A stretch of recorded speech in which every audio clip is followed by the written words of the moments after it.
Hola, bienvenidos.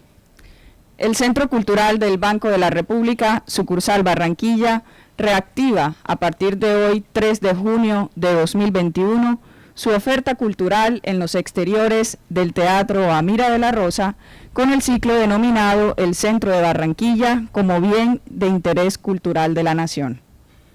A continuación, escucharemos la conferencia Inicios y Consolidación del Centro de Barranquilla, en donde analizaremos los inicios del centro de la ciudad en torno a una hacienda, el sistema de caños del delta del río Magdalena, la consolidación urbana con manzanas y vías de acceso, el desagüe de ciénagas y jagüeyes, el terraplenamiento del territorio para construcción, la determinación de hitos y enclaves en el centro, así como iglesias, barrios, plazas, calles, avenidas hasta el siglo XIX. Esta disertación estará a cargo de Adlai Stevenson Samper, quien es periodista, escritor y abogado. Ganó una beca de creación del Ministerio de Cultura que se convertiría posteriormente en el libro Polvos en la Arenosa.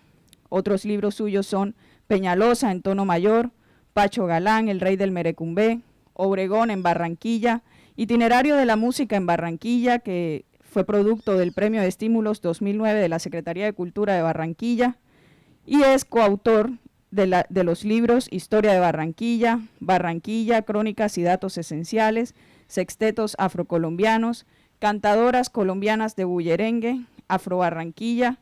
Adicionalmente tiene 2 novelas tituladas Bizarría Criolla y La infame saga de Mal de Ojo. Escribe para la revista Latitud de El Heraldo, Guía Cultural del Caribe de la Universidad del Norte y otras importantes publicaciones regionales y nacionales. Agradecemos la presencia de la secretaria María Teresa Fernández, de la Secretaría Distrital de Cultura Patrimonio de Barranquilla, y de igual manera agradecemos a los canales virtuales que se están conectando en este momento. Bienvenido Adlai, bienvenidos todos, muchas gracias. Buenos días, muchas gracias a todos ustedes y me siento honrado pues de ser el iniciador de esta nueva etapa en la consolidación del Teatro Amira de la Rosa, tan querido por todos los barranquilleros. Agregaría también, estimada Katy, que esto del centro se debe a que el Ministerio de Cultura el año pasado abrió una categoría que se llamaba Crítica Creativa Cultural, y yo presenté un proyecto que se llamaba Concéntrico, cuando el centro cuando Barranquilla dejó de girar alrededor del centro, y estuve en plena pandemia dando vueltas casi todos los días en el centro, tomando fotos y eso pues me dio cierta sensibilidad respecto a ese espacio de la ciudad. Son 3 conferencias, la primera es la que dice Katy, Inicios y Consolidación del Centro. El segundo conferencia es el centro como eje de la vida urbana de Barranquilla. Y el tercero, el final, es por qué el centro deja de ser el eje de la ciudad. Ese es más o menos el orden en el cual está planteado las conferencias que voy aquí a conversar con ustedes, antes que en un tono académico, en un tono de ciudadano preocupado, porque el centro de Barranquilla es un bien de interés cultural de la nación por resolución del Ministerio de Cultura, y por supuesto es lamentable que gran parte de sus edificaciones se encuentren con graves problemas de deterioro. Hay que plantearse de salida cómo nace y surge el centro de Barranquilla, y tiene que ver con la historia de esta ciudad. Cómo comienza Barranquilla, y no hay ideas de especulación ni hipótesis, sino plantear que se construyó una incipiente urbanización en torno a unos caños en el delta del río Magdalena, que tenían un sistema de desagüe del río para las épocas decrecientes. Por estos caños tranquilos cuentan la arqueología que se hacían intercambios y trueques entre los indígenas de la Sierra Nevada de Santa Marta y los mocanás. De hecho, Camach, o sabanitas de Camach, Camach quiere decir aquí te espero. Esa es una de las versiones que se da sobre este tema. Digamos que todos estos caños producen una incipiente nuclearización en torno a diferentes espacios cercanos a ellos. No hay una fundación a la española con un trazado de Amero en el cual el fundador crea la plaza, la iglesia, los edificios institucionales, y eso produce, por supuesto, que a ese trazado de cuadrado se le agrega otro y otro y otro, y se hace la ciudad. Aquí no pasó así. Aquí los caños fueron unos núcleos en torno a una hacienda, San Nicolás, que estaba allí, y los cuales terrenos que fueron cercanos, loteados y vendidos por un clérigo que estuvo vinculado a la iglesia de San Nicolás. Eso, digamos, que es el inicio en el cual comienza la ciudad y en el cual uno puede, digamos, delimitar el centro de Barranquilla. El centro, pues, carecía de importancia desde el punto de vista de ser una ciudad que estaba en la desembocadura del río a unos 20 kilómetros más o menos del Mar Caribe, pero que no tiene la importancia histórica que tuvo, por ejemplo, Santa Marta y Cartagena, para hablar de las ciudades vecinas, con su sistema portuario, con sus instituciones coloniales vigentes. Aquí en Barranquilla era exactamente lo contrario. Era un asunto de un sitio, lo que llama un sitio de libres. El centro de Barranquilla no era un espacio amplio, llano, en que se podía construir, por una sencilla razón y causa. Era un espacio totalmente dedicado a las aguas. Ahí no había ninguna posibilidad, excepto que tú te asentaras en alguna de las riberas, alguna playa, de la ciénaga, de los caños, de construir más nada. Esa es la primera, digamos, gran verdad que sucede en torno a los inicios del centro de Barranquilla. Era imposible, y ahí, de ese hecho importante, acuático, surge el nombre de Barranquilla. ¿Quién dice eso de que el nombre de Barranquilla tiene que ver con el agua? El padre Rebollo, que fue un cura que se dedicó, en algunos casos con muy buena intención, a divulgar la historia, y en otros casos a producir ideología conservadora. Pero en este caso reivindicamos sus aportes históricos. En el caso de Barranquilla, para él, la ciudad tenía 5 lomas o barranquillas, que era lo que hacía imposible que en el transcurso de las inundaciones estos sitios se inundaran. Uno de esos sitios, y ustedes lo pueden comprobar fácilmente, es la iglesia de San Nicolás. San Nicolás tiene una altura de casi 2 o 3 metros sobre el nivel de la plaza. El nivel de la plaza de San Nicolás actual, que es un invento hecho por un estudio de criatura de Medellín, en mi concepto desafortunado, porque se comió la calle real, muestra que estaba en una zona alta, donde no podían llegar las aguas. El padre Rebollo dice que habían varias lomas. Una era la loma del Mono, que quedaba por donde queda hoy el día el Sena. Otra quedaba por la calle de San Blas. Eran unos sitios de la ciudad en el cual no era posible que hubiese inundaciones en épocas de creciente. Estos caños del río Magdalena cuando habían crecientes, se desbordaban y creaban en las zonas aledañas ciénagas. Estas ciénagas están perfectamente delimitadas, aunque hoy en día ninguna de ellas exista, porque la propia urbanización del centro les tocó terraplenarlas o desecarlas.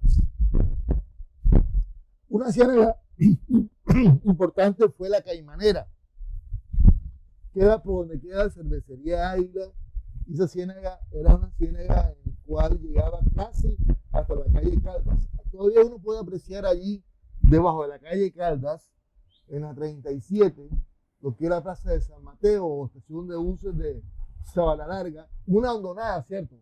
Un hueco. Ese hueco fue rellenado, fue terraplenado, y ese hueco era la ciénaga de la Caimanera, donde dicen que algunos, ahí se construyó un salón de cine en una de esas, salón fraternidad, y buscaban agua los cuidadores del teatro para echarle a los espectadores antes de la función, para evitar que los vientos le afectaran la vista en las funciones. Esa es una ciénaga muy importante que fue terraplenada. Hay otra ciénaga que también fue terraplenada y desecada, y en el cual uno encuentra algunos de sus límites en el centro de Barranquilla, en torno a las curvaturas de los callejones y la plaza de San Nicolás. Hasta San Nicolás llegaba una de estas ciénagas. Esto está debidamente documentado, eso no son suposiciones o son hipótesis construidas al desgaire, ¿no? Y hubo otra ciénaga también muy importante en la zona de la carrera Cuartel, donde supuestamente se inició la urbanización de Barranquilla. Yo por eso pongo en duda un poquitico eso, porque eso son aires inundables, y hay varios datos que muestran que ahí hubo una ciénaga. Y la ciénaga que se formaba donde hoy está el día Fede Café, el museo, el Parque del Caribe, que antes de construirse, en épocas de la 46, sin que hubiera esos edificios, cuando llovía, se estancaba y se inundaba todo. Ustedes se recuerdan, unas lagunas, y era un producto de la memoria de las aguas. Las aguas se quedaban ahí porque ahí siempre hubo aguas. Ahí se lavaban carros, etcétera, etcétera, etcétera, etcétera. Entonces podemos ver que el centro de Barranquilla es un centro meramente acuático. ¿Dónde comienzan los problemas? Se compran unos lotes y se seca la ciénaga de San Nicolás. Por eso es que ustedes ven que en los bordes de las plazas de San Nicolás y callejones adyacentes hay unas misteriosas curvaturas en el trazado, que era exactamente donde llegaba la ribera de la antigua ciénaga. Eso es parte de la lógica del trazado urbano del centro. Esos callejones misteriosos y esos trazados de curvas. Hay unas curvas ahí que son las que determinan realmente la forma, la morfología del trazado del centro. Hay un hecho muy importante, y es que el Consejo de Barranquilla decidió en el año 1893, se llamaba la Junta de Canalización de la Ciénaga, ojo el nombre que tiene, presidida por el prefecto provincial Juan de Rey, por el alcalde del distrito Rafael Vicente Cajar, por Demetrio Dávila y Paquito Palacio, para el acuerdo 23 del 30 de junio de ese año, declaró pública toda esa zona. ¿Y qué decidieron hacer? Desecar la ciénaga, construir un terraplén de altura, que es lo que constituye hoy en día el mercado público de Barranquilla, paralelo a la calle 30, que entonces no se llamó calle 30, sino Malecón Rodrigo de Bastida. Fue el primer malecón que hubo en Barranquilla. Y llegaba desde el edificio de la Intendencia Fluvial, que todavía no se había construido, por cierto, justo hasta donde está hoy en día el mercado La Magola, en la carrera 43, el malecón Rodrigo de Bastida. Esa terraplén, ese malecón produjo una separación de aguas entre el caño, porque delimitó el caño y el paso hacia la ciénaga. Ya dejaron de ser ciénagas. Y a su vez también produjo unos procesos para delinear calles y carreras. Otra de los problemas que tuvo la conformación del mercado de Barranquilla, que es el que realmente le da origen al centro, a la larga, y ya veremos por qué, es que cuando el ingeniero José Félix Fuenmayor, que es pariente de Alfonso Fuenmayor y de José Félix Fuenmayor, el que escribió Cosme y la aventura de los sabios, el escritor, un ingeniero venezolano, él construyó el mercado público de Barranquilla. Entonces, ¿qué hicieron ahí en ese mercado público? Pues en la parte él sabía que había un momento en que las aguas del caño iban a subir y que y él no podía evitar eso. Entonces, de una solución que a mi juicio fue perversa, dejó debajo del edificio una especie de box culverts, de unas entradas de agua, por el cual, cuando había la creciente, el agua del caño subía y entraba. Y ahí ustedes recuerdan entonces las famosas inundaciones de la calle 30 del mercado de Barranquilla, que incluso en el año 69 llegaron justo hasta el Paseo Bolívar, hasta la estatua de Bolívar, llegó la inundación. Eso fue producto de esa intervención, de esos dos cubos abajo, y se terminó cuando decidieron convertir esos caños en una especie de alcantarillas, son unas alcantarillas ahora mismo, hicieron una forma de box culvert y cerraron cualquier tipo de ingreso, aparte que estaban taponados ya por otros lados y el agua no entraba. Está claro cómo el sistema acuático de Barranquilla fue lentamente destruido para dar inicios a una incipiente urbanización de la ciudad. A partir de allí, la calle principal de esta urbanización, de este inicio de ciudad, es la calle del Comercio, que por cierto hay varios proyectos en torno a esa calle, donde está el Banco Dugán, por ejemplo, y está el edificio de activo del Banco de la Costa, hay varios callejones, está más adelante está Pica Pica. Esa calle de Comercio se llama así precisamente porque agrupaba todo el comercio del centro. Y después, en importancia, en mi concepto, venía la calle Real, que es la que pasa por todo el frontispicio de la iglesia de San Nicolás y es el camino viejo a Soledad. Derechito ahí llega a Soledad, ese es el camino viejo a Soledad. Y por otro lado llegaba hasta una ciénaga de la casa de Demetrio Castro. La calle Real, como ya lo dije, fue desaparecida durante las obras de intervención en el año 2008 a 2012 por parte de un proyecto del Ministerio de Cultura y el Estudio Opus de Medellín, que planteó desaparecer la calle y construir una gradiente, una pendiente, que englobara, no sé en qué sentido, agrandara la plaza. La calle Real fue, digamos, cercenada y fue montada, en fin, eso no viene al caso ahora. ¿Cómo fue, digamos, esta calle histórica destruida? O sea, por ahí anduvo dando vueltas Simón Bolívar, por cierto, en esa calle. Salía de la casa de Bartolomé Molinares, caminaba y llegaba hasta el cuartel, se regresaba, iba a ver los barcos. En esa calle también estuvo la sede de Heraldo, y una calle muy conocida, la calle Real, porque por ahí anduvo mucho Gabriel García Márquez en una época. Y parte de las vivencias de él en esta ciudad, por lo menos escritas, se basan en esa zona. en alguno de sus libros está claro, no habla de la calle real, pero da la seña.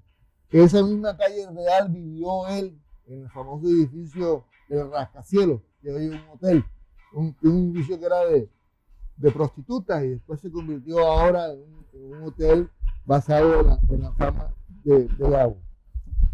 Digamos que este es el ambiente general por el cual comienza el centro de Barranquilla a consolidarse con unos comercios en torno a una plaza desecada, la iglesia y unos callejones.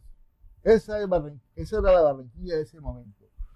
Por lo general, había otro proceso y era que las personas vivían en la parte de abajo de sus edificios, perdón, tenían los negocios abajo y vivían en el segundo piso. Este proceso de vivienda y comercio, cuando se corta, es cuando aparece el barrio La Quinta y después el barrio El Prado, pero eso es posteriormente. Estamos apenas hablando de la consolidación del centro en torno a estas viviendas. Mientras más cercanos estuviese la vivienda y el comercio a San Nicolás y la calle del comercio, era mejor. O sea, había una barriada populares o una barriada, tal como señala el Consejo de Barranquilla en el año 1557. Dice, hay tres barriadas, hay tres sectores en Barranquilla. Barrio Arriba del Río, que es hoy en día San Roque, y yo agregaría Reolo y zonas adyacentes hacia abajo. Un sector que desapareció, que se llamaba Tacunga y Monigote, dos barrios que desaparecieron. El sector Barrio Abajo del Río, que ya lo conocemos todos, que aquí se significa, y que tiene también el otro componente que después, en el año 1905, ahí se hizo al lado la primera invasión urbana de Colombia, en el barrio Montecristo. Las Cuevas de Montecristo se llamaba ese barrio. Y el barrio Centro, que era básicamente el núcleo del torno de la iglesia de San Nicolás, donde vivían las personas, digamos, adineradas, pudientes de la ciudad. Ese es más o menos el panorama del centro en su totalidad, que hay, quiénes estaban allí y cómo está. Una de las cosas importantes es que el centro en ese momento, si bien era importante para la ciudad, no tenía una connotación de ser hacia el futuro un desarrollo para una gran ciudad. ¿Y por qué digo esto? Porque era una población, sí, que estaba al lado de unos caños, que había unos trueques, había unos comercios con la parte de debajo del río Magdalena y la subida y la bajada de las embarcaciones, pero no había realmente un comercio fuerte que permitiese que esta ciudad se solidificara y se convirtiera casi que en lo principal de Colombia. Ese hecho se da con varios acontecimientos. Uno de ellos es la apertura del puerto de Sabanilla al comercio interior y exterior. Y el otro hecho que también se da simultáneamente es que en el año 1871 se crea o se hace el ferrocarril Barranquilla-Sabanilla, que después se volvió Barranquilla-Salgar. Salgar no de Sal, sino de Eustorgio Salgar, que fue presidente de Colombia, y Barranquilla-Puerto Bolillo, que hoy en día es Puerto Colombia. Ese ferrocarril, el muelle de Puerto Colombia, produce el dinamismo comercial que hace que el centro de Barranquilla adquiera las dimensiones que tiene. Sin esos elementos que estoy mencionándoles, hubiera sido imposible que el centro de Barranquilla hubiese adquirido algún momento preeminencia ni prestigio nacional. Llegó un momento en que el centro de Barranquilla con el sistema de caños, el caño de la compañía, aglutinó a las principales empresas de Colombia. Fue el introductor, digamos, de la premodernidad, en algunos casos de la modernidad. Y en ese tránsito fue también receptor de corrientes migratorias. Todo ese cúmulo de circunstancias hacen que se necesite vivienda, se necesite ampliar el centro y comienza entonces a finales del siglo XIX y a principios del XX a impulsarse la construcción de algunos de los edificios que ustedes ya conocen como patrimoniales. Ahí aparece, por ejemplo, el Banco Comercial de Barranquilla, aparece el Banco Dugán, de Leslie Arwin, el mismo que hizo el edificio de la aduana, el edificio del Club Barranquilla. Aparecen algunos clubes sociales ya consolidados con élites propias, como el Club del Comercio, el Club San Carlos, el Club Barranquilla mismo. Y los inmigrantes comienzan a crear conocimientos y comienzan a crear empresas, dándole al centro una fisonomía especial de progreso y desarrollo. Esas son las palabras claves de Barranquilla en esa época: progreso y desarrollo. Entonces, los inmigrantes querían un edificio determinado de tal, buscaban un arquitecto, un diseñador que le hiciese un edificio adecuado a lo que ellos estaban requiriendo, ya fuera un italiano, ya fuera un francés, un español. Y así el centro se consolida plenamente como el eje y centro de la ciudad. Si usted analiza bien, el centro de Barranquilla todavía hoy en día es como una especie de la parte de un asa, como de un abanico. Está abajo y la ciudad se despliega hacia todos lados. Pero si uno lo cierra, todo llega al centro. O sea, el centro sigue siendo el centro de todo punto de vista. Y pese a todos los procesos que ha habido, que eso lo veremos en la segunda y tercera conferencia, de deterioro, el centro sigue siendo el eje institucional de la ciudad por varias razones. Ahí están las dependencias gubernamentales. Está la alcaldía, secretarías, la gobernación, está la justicia, etcétera, etcétera. Entonces, el centro no ha perdido esas características que lo hicieron importante en sus inicios. En la otra conferencia veremos cómo comienza todo este sistema articulado a desarmarse. Quiero recordarles que el centro era una especie de tacita de plata en los años 30, 40 y 50. Lástima que por ahora no podamos mostrar fotografías de esa maravilla que era el centro de Barranquilla en esos momentos. Pero el centro de Barranquilla era una maravilla en el sentido de los edificios, ordenamiento peatonal, la limpieza de las calles, los habitantes que estaban, yo no sé si el clima cambió, pero andaban en saco y andaban con corbata, o era traje de lino, no sé, pero se ve esa tendencia. Obviamente, todo giraba alrededor del centro. No había otro centro comercial de la ciudad en que usted pudiese comprar sus artículos o sus viandas comestibles. Tienes que ir al centro necesariamente. Eso produjo otra circunstancia también, y es que todas las rutas de buses subían, recorrían la ciudad y llegaban al centro, a lo que llaman ellos las nevadas, que se debe al nombre a que había una popular cerveza con ese nombre. Entonces había un aviso y ahí se parqueaban ellos, creando en ese momento no, pero creando después posteriormente una gran congestión urbana, porque obviamente todas las rutas de buses llegaban allá. Ninguna.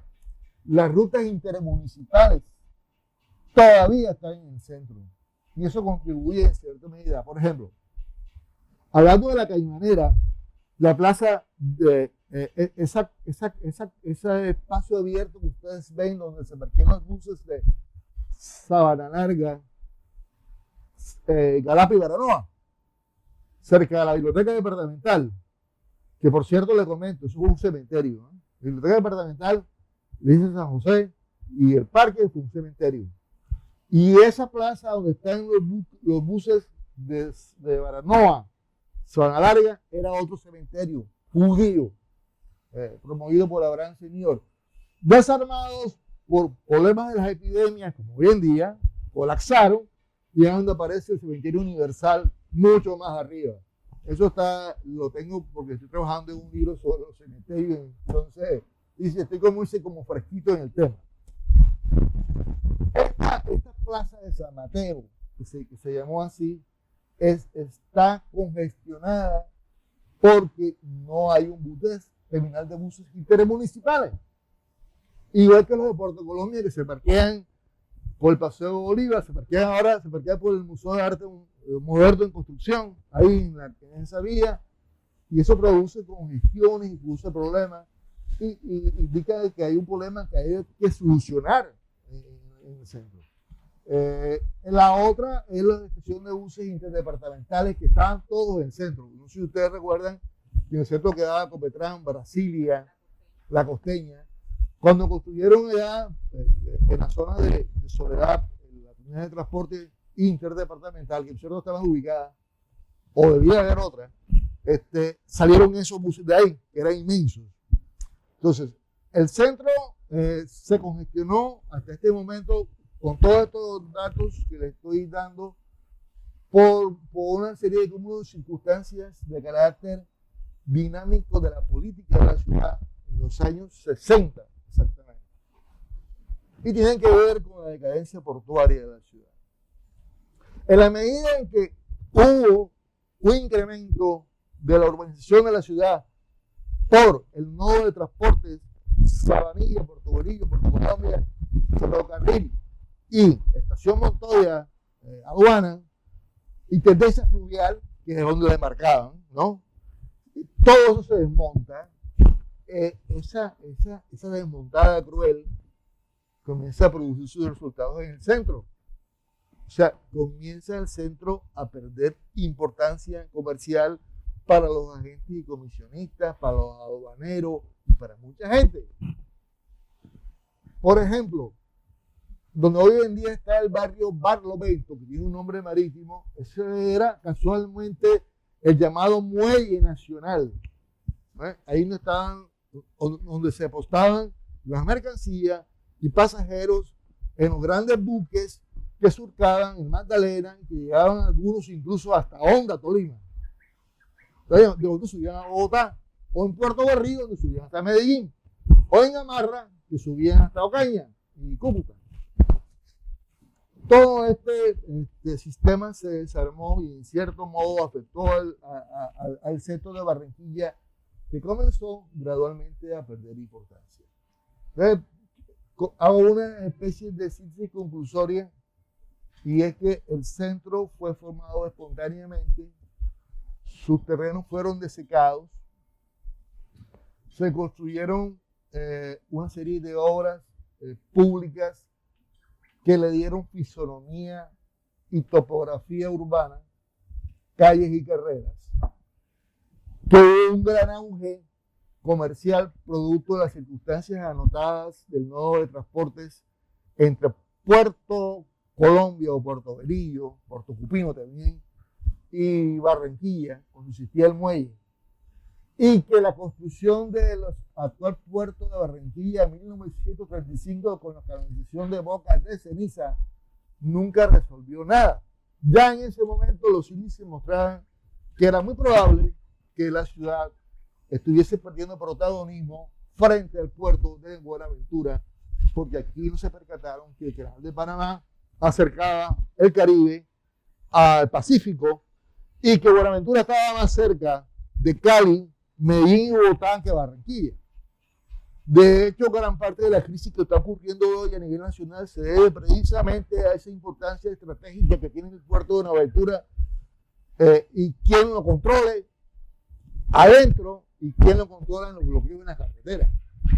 Porque por ahí entra el 70% de la carga nacional.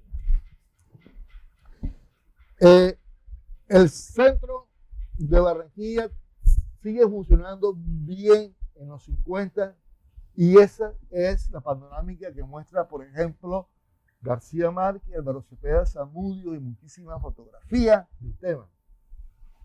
El ideal en ese momento de Barranquilla, se lo digo para los que no sepan, ahora el ideal de Barranquilla es parecerse a Miami. Es decir, es como la meca dorada, ¿no? De ahora. Todo el mundo quiere ir a Miami. Y hay varios vuelos a Miami diarios. Hay como 3 o 4 vuelos diarios a Miami. En esa época el ideal era La Habana. Estamos hablando de La Habana de los 40 y los 50. Okay. No La Habana post-revolucionaria, cuando por el bloqueo se cortan todo ese tipo de nexos. Habían rutas aéreas que enlazaban Miami, Camagüey, Kingston y Barranquilla, y se regresaban de varias líneas aéreas. Entonces, la ciudad estaba muy conectada a La Habana, y lo decían los cronistas de la época, que el gran ideal de Barranquilla era ser como La Habana. Y ustedes comparan algunas cosas de La Habana, recuerden La Habana del centro Habana, con su estilo, digamos, modernista, y lo comparan con el centro de Barranquilla y se van a encontrar unas coincidencias. Y si comparan a Miramar y el Vedado con el Prado y Bellavista, igual, o sea, por esa misma circunstancia de que el arquetipo urbano a seguir era La Habana, y aquí se siguió. Hay una anécdota que me parece pertinente de relatar con respecto a La Habana.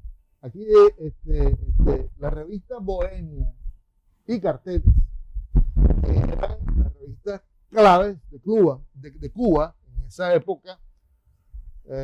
Es como decir aquí en Colombia Cromo o Semana, no sé, hoy en día, algo así. Salían en La Habana, en las librerías, se expendían los días sábados. Eran los días adecuados para que la gente las comprara. Salía la gente de su trabajo y compraban Bohemia, compraban Carteles, ¿no? Bueno, pero la revista no la hacían los sábados. La revista la hacían los días jueves en los talleres. El día viernes estaba lista y empacada y la repartían para que la colocaran en las librerías el día sábado. Pues ustedes sepan que en uno de esos vuelos que había de La Habana a Barranquilla, venía el día viernes un fardo de las 2 revistas y la llevaban inmediatamente a la Librería Nacional del centro, donde eran colocadas. O sea, en Barranquilla se leía Carteles y Bohemia un día antes que en La Habana. Eso me parece importante destacar, el sentido de importancia que tenía el centro de desarrollo de transporte y todo ese mundo que íbamos perdido. En el centro también había casas de disco, casas grabadoras, estudios de grabación, emisoras. Todo eso se desmoronó. Pero eso es parte del segundo conversatorio en que vamos a explorar qué es lo que pasó ahí, ¿no? O sea, qué había ahí importante, qué queda, y el tercero, es el último, es decir que hay un fracaso en los planes del centro, en el sentido que pese a las buenas intenciones del Ministerio de Cultura de la Alcaldía de Barranquilla en 2008, cuando se intervino el centro con 4 plazas y un proyecto incluso que era la Avenida de Las Palmas, que era la carrera 40, que no se hizo afortunadamente, los comerciantes entraron en dimes y diretes sobre el tema. Rescato de ese proyecto, por ejemplo, la Plaza de San Roque, que eso era un espacio que no existía en la ciudad. La Plaza del Hospital tampoco existía. Y obviamente la antiguo cementerio, el Centenario, donde está la biblioteca departamental Meira del Mar, que también fue arreglada, y San Nicolás, que fue el más desastroso. Hay quedó faltando dentro de esos procesos del ministerio unos interconectores. Y esos interconectores produjeron unas cosas gravísimas. Por ejemplo, había que hacer un interconector entre las plazas del Hospital y San Roque, que queda a la vuelta, queda ahí mismo pegado. O sea, eso no es cuestión de mucho. Había que hacer un interconector peatonal entre la plaza del Centenario o la plaza de la iglesia donde estaba San José y el Paseo Bolívar para rescatar el edificio recién restaurado del Museo Atlántico. Por eso es que ese edificio sufrió la consecuencia externa por la carencia de ese plan interconector entre un eje y el otro eje. Pasa por ahí, eso es un desastre. El edificio está bien y todo, pero adentro, afuera, deterioro ambiental total, basura, indigente, eso, porque no hubo esa intervención. Y ya, para escuchar a ustedes sus preguntas y sus intervenciones, yo diría, para no ser, ya dije unas cosas muy importantes que ocurrieron con esta intervención. Yo creo que lo más benéfico que le ha pasado al centro en los últimos años ha sido toda la culata del edificio Mansur, hasta la Intendencia Fluvial, los edificios fallidos estos culturales, porque ahí eso era horripilante, era un total deterioro urbano, y esa es una zona que hoy en día uno pasa y la encuentra arborizada, con jardines, bien cuidada. O sea, si uno compara las fotos, uno no lo cree. O sea, esa es una parte que permite optimismo sobre el deterioro general del centro, que ya les dije sería la última de las conferencias. Pero me adelanto un poquitico en torno a ese proceso. Obviamente que hay un asunto fundamental y es los caños. Si los caños los caños de alguna manera están influyendo al mercado y el mercado está influyendo al centro. O sea, el centro de Barranquilla se mercaderizó. Usted encuentra venta de bocachico, plátano, en cualquier esquina del centro. Y hay una serie de problemas colaterales que son solucionables en el fondo. E incluso algunos ya, como por ejemplo los libros. Sacaron a los libreros de San Nicolás, metieron un edificio de la Casa Vargas, y ahí están funcionando. Pero hay unos asuntos fundamentales que tienen que ver con hay que rescatar lo acuático que nos dio origen del centro de Barranquilla. Tenemos una deuda histórica a ese respecto, una deuda ambiental. Y como no la hemos cubierto, ahí está, todo lo que está sequito, los caños está deteriorado. Hagan la vuelta, caminen por la ribera. Yo lo he hecho, no sin cierto miedo, se los digo, me he metido y encuentro que eso es basura, deterioro, es defecadero, eso es una cosa horripilante. Y los tramos navegables son mínimos. Es decir, eso no es ni sombra de lo que fue cuando uno compara una fotografía de esa época con una fotografía de hoy en día. Entonces, me temo, como dicen los ingleses, que en algún momento habrá que desarmar todos esos Bosch Culver, que creo que los hizo la alcaldía de Bernardo Hoyos. Habrá que desarmarlos y volver a replantearnos nuevamente de verdad cómo retomamos otra vez esa vida hídrica que nos dio surgimiento como ciudad. Pues salimos de ahí, de esos caños, no del río Magdalena, como equivocadamente a veces te dicen, que leemos las partes del río. No, nosotros nunca hemos estado al lado del río, nosotros hemos estado siempre al lado del caño, que son del río, pero son los caños. Nosotros nunca hubo para allá vivienda, nunca. Y todavía hoy en día, ustedes pueden ver que en la avenida del Malecón, lo que hay son terrenos y industria, pero viviendas que estén viviendo, no. Excepto el barrio Siape y Las Flores, que fue una especie de paradas intermedias en el trayecto del ferrocarril a Puerto Colombia. Bueno, espero que les haya parecido interesante lo que dije. También el que quiera preguntar algo al respecto, con mucho gusto. Don Wilder. En toda esa memoria de la vida inicial de la ciudad, ¿hay algo en la toponimia o algún vestigio arqueológico, concheros, cementerios sobre su pasado indígena? Sí, señor. Ese casualmente, en la labor de construcción del tranvía de Barranquilla, en el siglo XIX, ese tranvía lo hizo el ingeniero Cisneros, el mismo de Puerto Colombia, Francisco Javier Cisneros, que la casa de él quedaba aquí donde está el Banco de la República, se llamaba La Floresta, esa casa, una casa quinta, porque ese barrio se llamaba Las Quintas, ¿no? Este sí es el Prado, pero eso se llamaba Las Quintas. Armenta encontró un vasto cementerio indígena, y usted sabe muy bien, porque usted conoce este tema mejor que yo, que algunos se entierran en las mismas, cercanos a la vivienda. No existe el concepto occidental civilizado de crear la separación de salubridad funcional, en que aquí estamos los vivos y bien lejos están los muertos,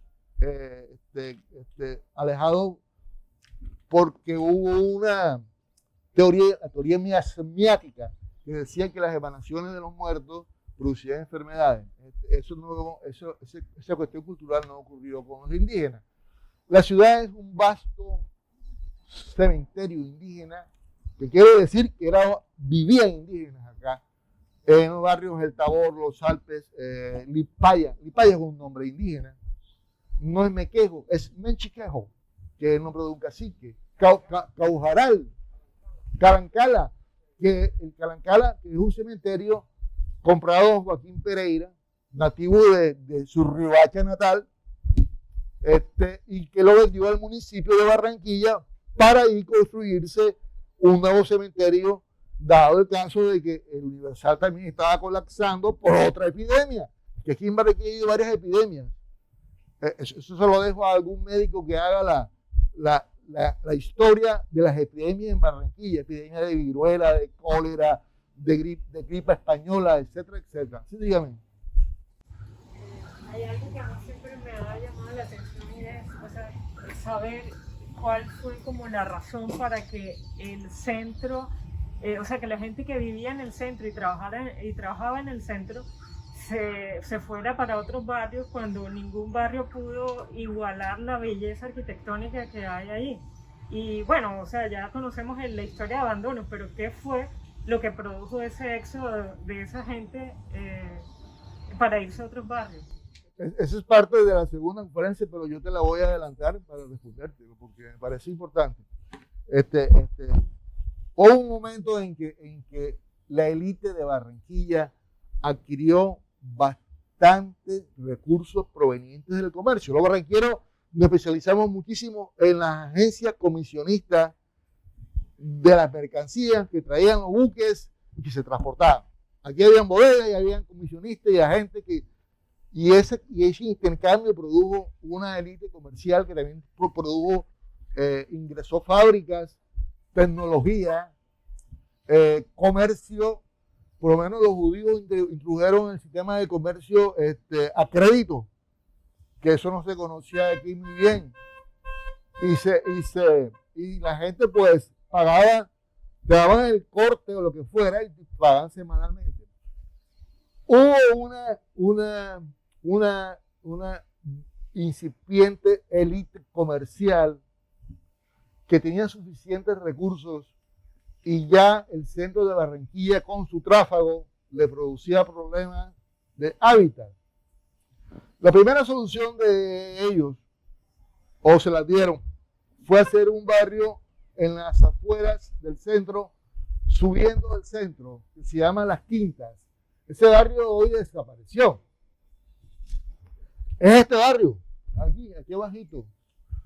Usted encuentra todavía algunas mansiones en la zona de la 45 para abajo, algunas convertidas en moteles, por cierto.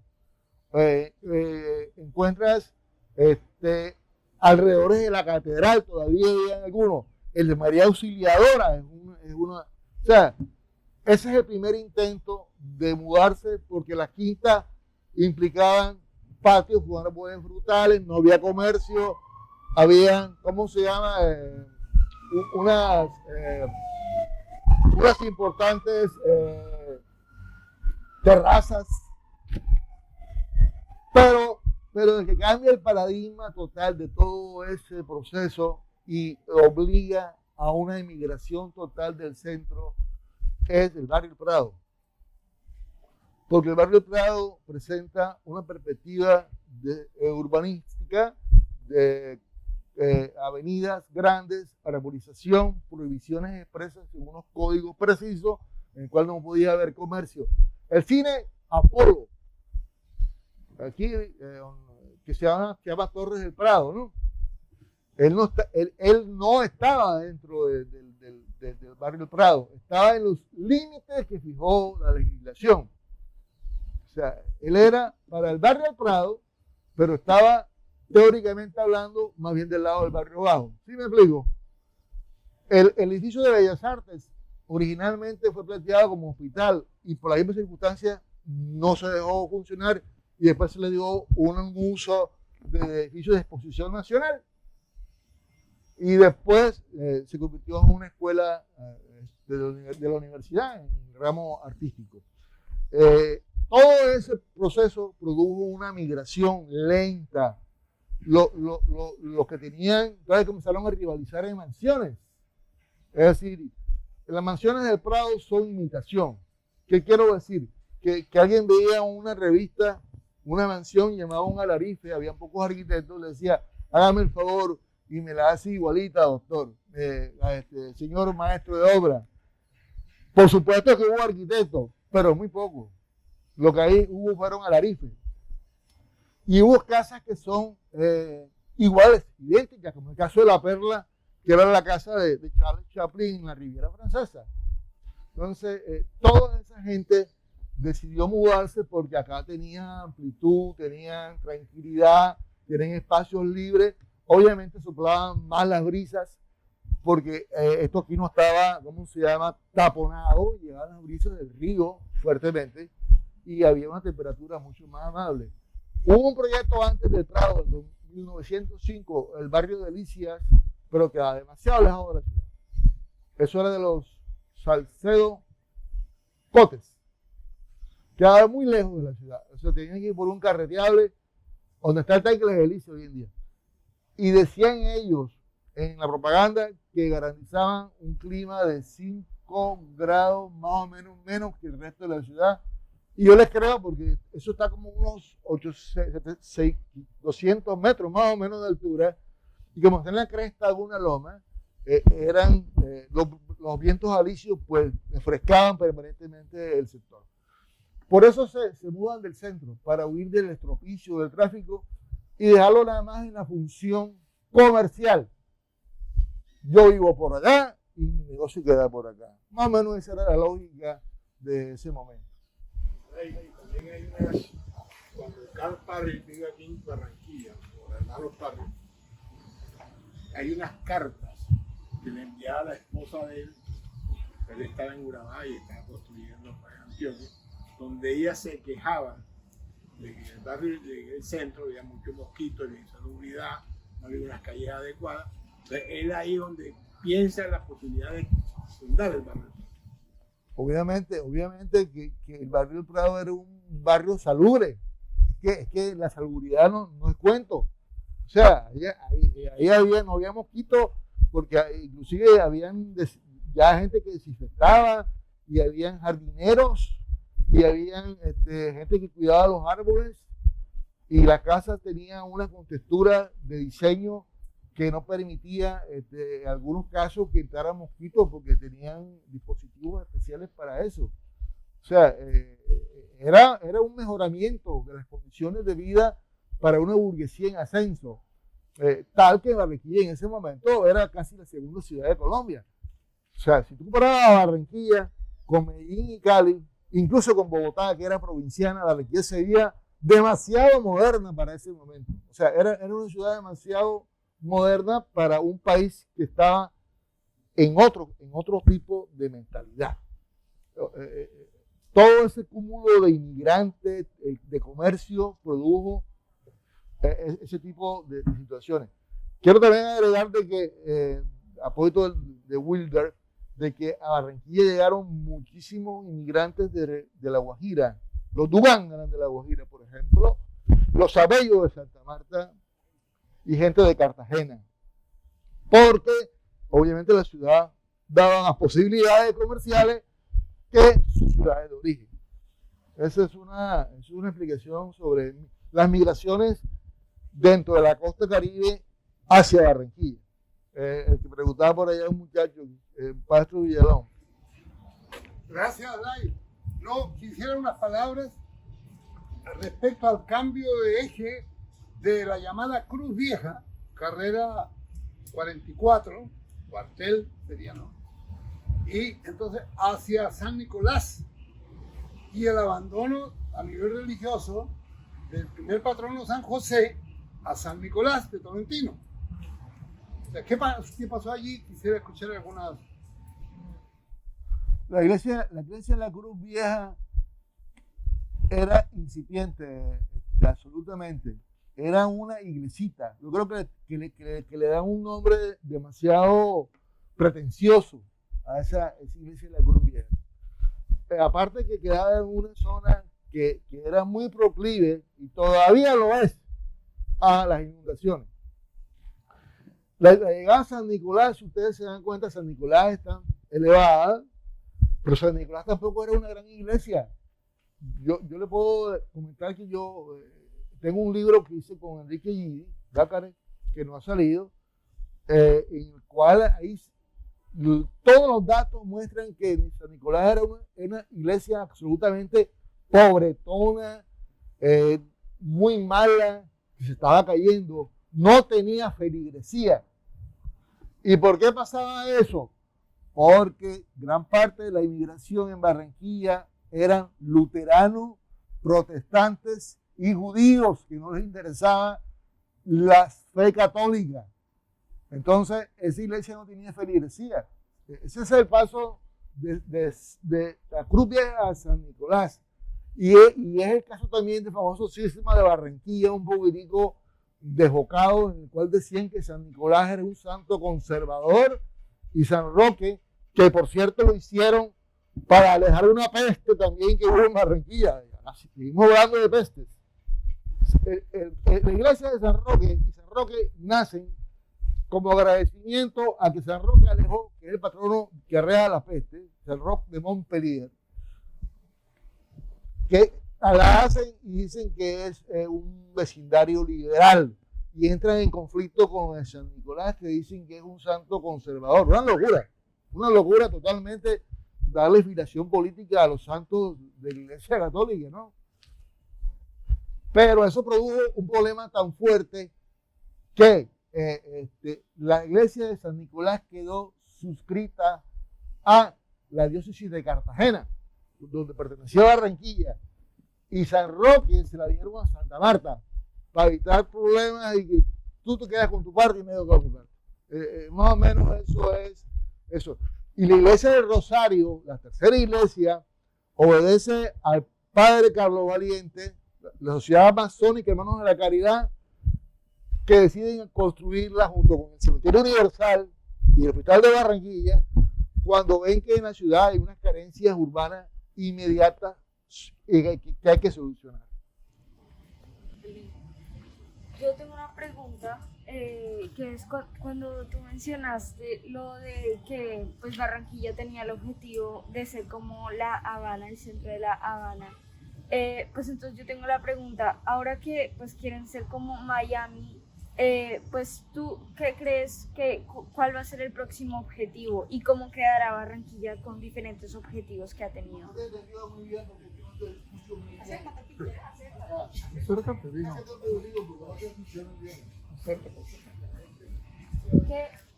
Que Barranquilla antes tenía el objetivo de La Habana, ¿cierto? De ser como La Habana.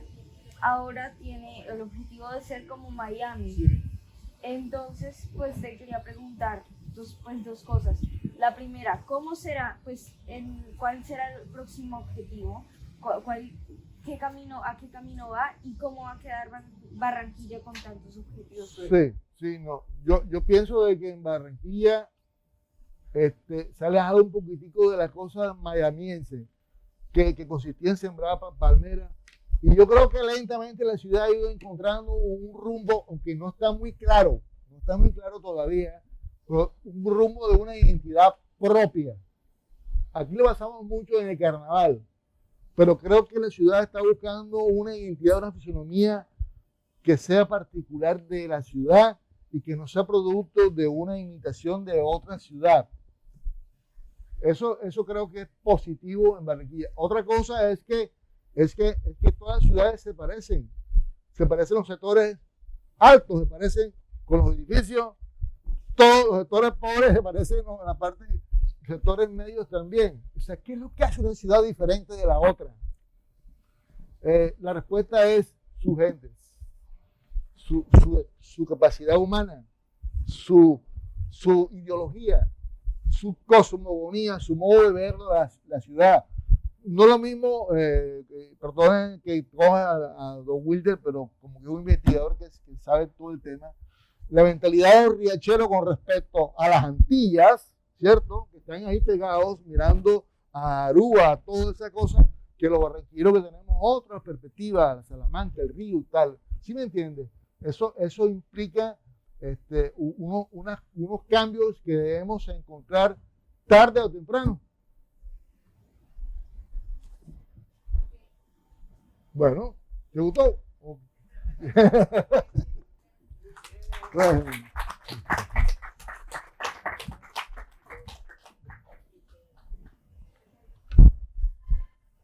A ver. Atalay, Leonardo Romero. Bien.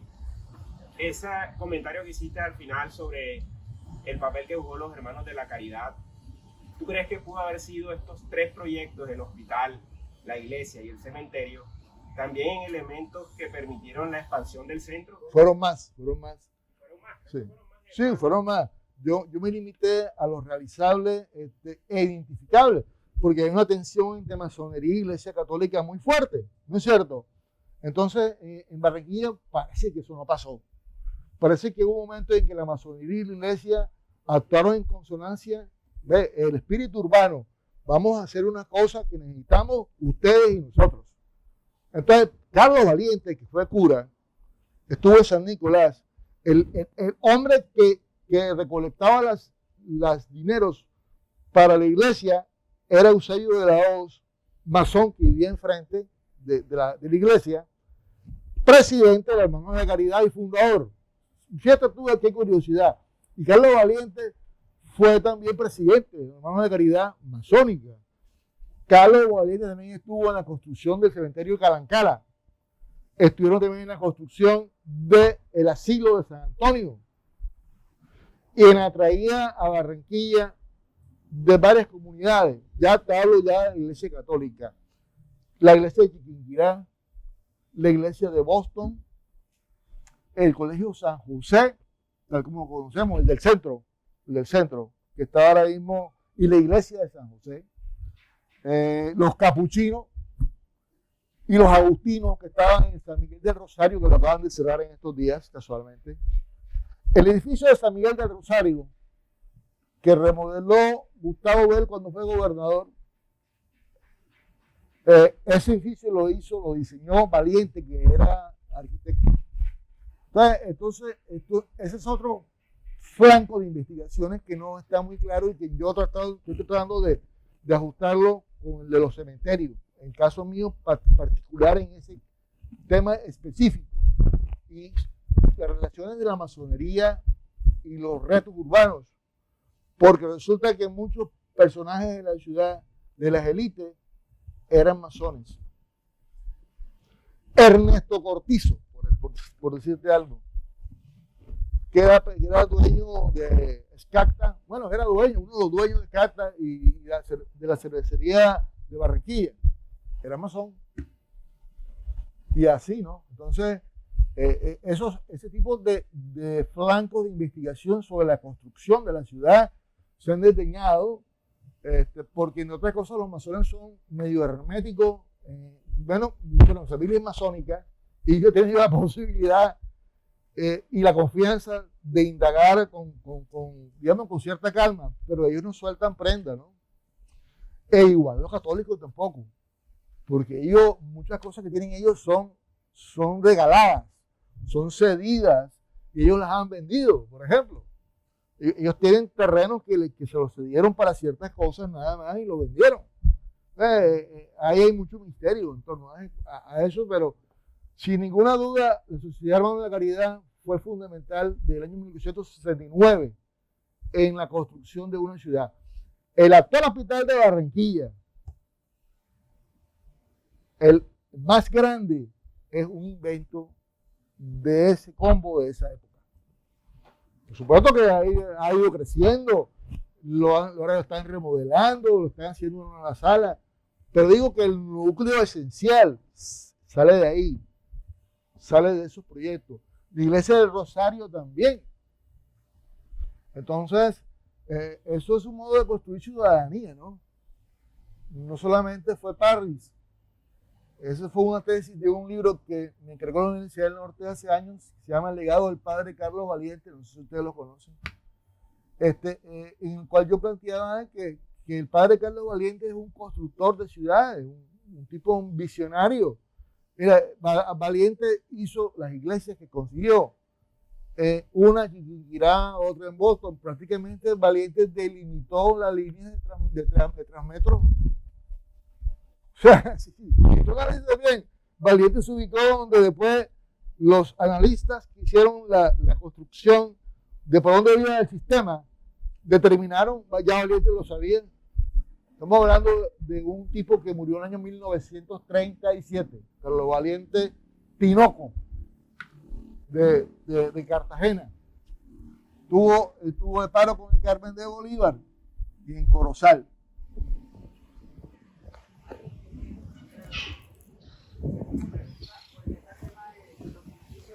Y esos caños, que también la ubicación de muchas fábricas casi que al pie de los caños, ¿no?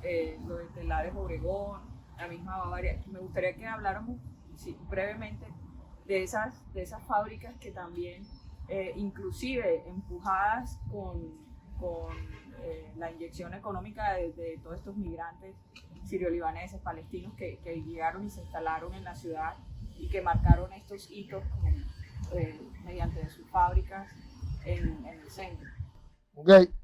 El caso de por qué se ubican estas fábricas alrededor de los caños es sencillo, porque gran parte de los insumos de esas fábricas aparecían por la vía acuática de los caños, que eran navegables y eran embarcaciones, no voy a decir, en algunas partes eran los buques fluviales que ustedes conocen, digamos, románticamente de vapor que iban en el río.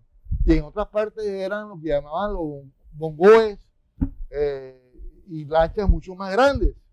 Ahí se transportaban, en el caso de Textiles Obregón, que es la misma compañía de electricidad, ellos tenían varias agencias y sembradíos de algodón en la zona del río. Conozco uno porque está vinculado a mi familia en la zona de Remolino, Magdalena.